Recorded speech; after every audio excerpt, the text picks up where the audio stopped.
कहा जाता है कि स्वस्थ तन में ही स्वस्थ मन का निवास होता है। इसी के आधार पर हमारे जीवन की कार्यशैली तथा जीवन संबंधी आचार विचार निर्भर करते हैं। जब हम बीमार होते हैं तो अच्छे चिकित्सक के पास जाते हैं और वहां पर अपना इलाज करवाते हैं। परंतु यह जरूरी नहीं है कि हर बीमारी का इलाज चिकित्सक के पास हो। यदि कुछ चीज़ों को हम अपने जीवन में अपनाएं तो हम स्वस्थ रह सकते हैं। इसके लिए अपने जीवन शैली में थोड़ा सुधार लाने की ज़रूरत होती है। यदि हम वास्तुशास्त्र के कुछ आधारभूत नियमों का पालन करें तो निश्चित रूप से हम अपने परिवार और स्वयं को स्वस्थ रखने में कामयाब हो पाएंगे।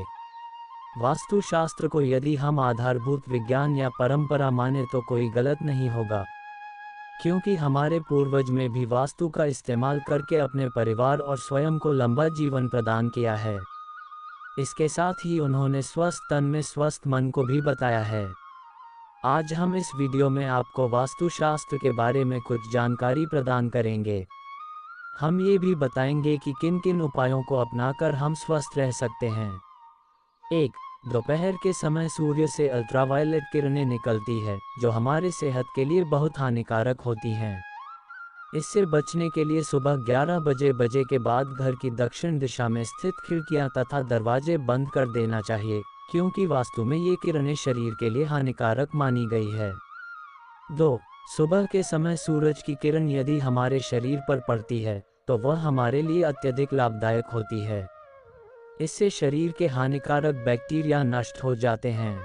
हमें सुबह उठकर पूर्व दिशा की सारी खिड़कियां और दरवाजे खोल देना चाहिए। ऐसा करने से सूर्य देव का आशीर्वाद भी मिलता है। 3. यदि घर का मुख्य द्वार पश्चिम या दक्षिण पश्चिम अथवा नैऋत्य कोण की ओर होता है तो यह अत्यधिक रोग प्रतिकारक और अशुभ माना जाता है, क्योंकि यहाँ से आने वाली प्रकाश की किरण और हवा मलिन होती है, इसीलिए इससे हमें बचना चाहिए। 4. यदि पूर्व दिशा में दीवार की ऊंचाई अधिक होती है तो वह स्वास्थ्य के लिए हानिकारक होती है और इसके विपरीत दक्षिण दिशा में ऊंची दीवार रोगों का नाश करने के लिए महत्वपूर्ण साबित होती है, इसीलिए हमेशा घर के दक्षिण दिशा में ऊंची दीवार रखना चाहिए। पूर्व दिशा को अत्यधिक शुभकारी माना गया है और दक्षिण दिशा को अशुभकारी माना गया है। 5. यदि घर की गैलरी पश्चिम दिशा की ओर होती है तो उस घर के पुरुषों का स्वास्थ्य ठीक नहीं रहता है। वह हमेशा बीमार ही रहते हैं और उनका कामकाज में भी अच्छे से मन नहीं लगता है।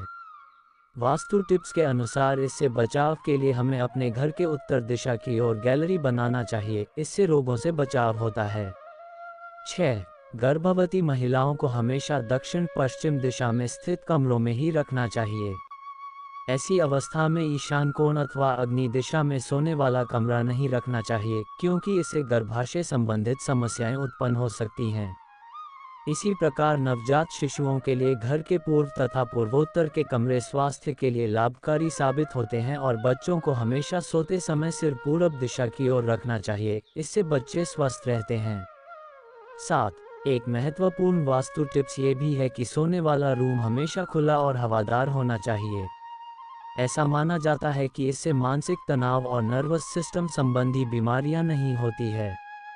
इसके साथ ही ब्लड प्रेशर भी सुचारू रूप से बना रहता है। यदि ब्लड प्रेशर के मरीजों को दक्षिण और पूर्व में स्थित कमरों में नहीं रखना चाहिए, क्योंकि ये दिशा अग्नि तत्व के प्रभाव में रहती है और यहाँ पर रहने से ब्लड प्रेशर और बढ़ सकता है। 8.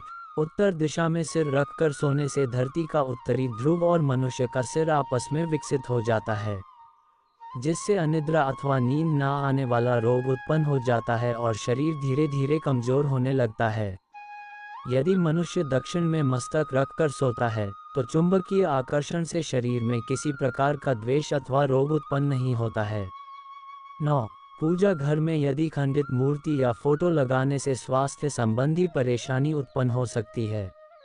यदि घर में खंडित या टूटी हुई मूर्ति है तो उसे नदी में विसर्जित कर देना चाहिए।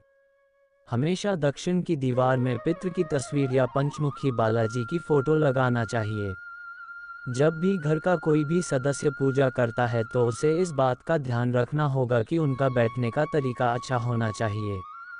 उसे भगवान के सम्मुख बैठना चाहिए और पूरे मन से पूजा करनी चाहिए। 10. ईशान कोण में यदि तुलसी का पौधा लगाते हैं तो घर की स्त्रियों का स्वास्थ्य कभी ठीक नहीं रहता है। वह हमेशा बीमार ही रहती है और इससे घर की सुख शांति भी नष्ट हो जाती है। इसीलिए हमेशा तुलसी को पश्चिम दिशा में ही लगाना चाहिए, जिससे कि घर की स्त्रियां हमेशा स्वस्थ रहें और घर की शांति बनी रहे। 11. यदि कोई व्यक्ति घर में तहखाना बनाना चाहता है तो उन्हें इस बात का ध्यान रखना चाहिए कि पश्चिम दिशा में कभी भी नहीं बनाना चाहिए। इससे कभी भी विपदा आने की संभावना रहती है, इसलिए हमेशा उत्तर दिशा में ही तहखाना बनाना चाहिए। 12. जब कोई भी व्यक्ति घर बनाता है तो उसे इस बात का ध्यान रखना चाहिए कि घर में एक छोटा सा कोना कच्चा या मिट्टी युक्त बनाना चाहिए। इससे शुक्र ग्रह का अच्छा प्रभाव बना रहता है और घर में हमेशा सुख समृद्धि बनी रहती है। इसके वजह से स्त्रियों को हमेशा स्वास्थ्य संबंधी विकार उत्पन्न नहीं होते हैं और घर में लक्ष्मी प्राप्ति होते रहती है। इसके साथ ही घर के सभी दरवाजे अंदर की तरफ खुलने चाहिए। 13. वास्तुशास्त्र में ऐसा माना जाता है कि यदि घर के दीवारों पर दरार और सीलन होती है तो ऐसी स्थिति नकारात्मक स्थिति पैदा करती है, जिससे घर में अशांति बनी रहती है। सीलन भरे स्थानों पर अधिक समय तक रहने से श्वसन संबंधी समस्याएं उत्पन्न होती है। इसके साथ ही त्वचा संबंधी समस्याएं भी उत्पन्न होती है। परिवार के बुजुर्ग सदस्यों को हमेशा दक्षिण पश्चिम दिशा में स्थित कमरे में ही रखना चाहिए। यह उनके लिए अच्छा माना जाता है और उनका स्वास्थ्य हमेशा अच्छा बना रहता है। 14. वास्तुशास्त्र में पूरब दिशा को अत्यधिक शुभ माना गया है। यदि रसोईघर में जिस गैस स्टोव पर खाना बनाया जाता है उसे इस तरह से व्यवस्थित करना चाहिए कि खाना बनाते वक्त आपका मुख पूर्व दिशा की ओर होनी चाहिए। यदि खाना बनाते समय महिलाओं का मुख उत्तर दिशा की ओर होता है तो उन्हें थायराइड जैसी बीमारी गिर सकती है। इसके साथ ही यदि दक्षिण दिशा की ओर मुख करके खाना बनाया जाता है तो गृहिणी के स्वास्थ्य पर प्रतिकूल प्रभाव पड़ता है। 15. हमारे वास्तुशास्त्र में ऐसा माना जाता है कि भोजन करते समय मुख हमेशा पूर्व या उत्तर दिशा की ओर होना चाहिए। ऐसा करने से हमारी सेहत अच्छी बनी रहती है। यदि कोई व्यक्ति भोजन करते वक्त दक्षिण दिशा की ओर मुख करके भोजन करता है, इसको वास्तु में इसे वर्जित माना गया है तथा पश्चिम दिशा की ओर भोजन करने से रोगों में वृद्धि होने की संभावना रहती है। आशा करता हूँ मेरे द्वारा दी गई इन वास्तु टिप्स से आप संतुष्ट होंगे। इस वीडियो का उद्देश्य वास्तुशास्त्र के बारे में विस्तार पूर्वक जानकारी प्रदान करना है। इसके साथ ही यदि हम वास्तुशास्त्र के नियमों को अपने जीवन में अपनाते हैं तो उनका लाभ किस तरह से हमारे लिए फायदेमंद साबित हो सकते हैं।